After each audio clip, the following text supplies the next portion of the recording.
right, everybody, right here, please. On three. 1, 2, 3. And 1, 2, 3.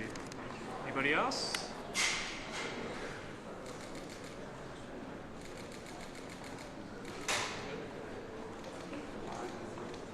How many Auburn fans? Raise your hand. There we go. How many Auburn fans? Alabama fans? Steve, that was your cue to say 40. Well, yeah. How about we give the secretary a round of applause, please?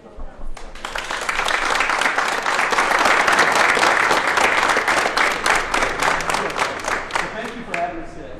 It was what a pleasure to see not just what you're doing, but what you're building toward also. I mean, the charge the president has given us that we've embraced at the department is building the arsenal of freedom.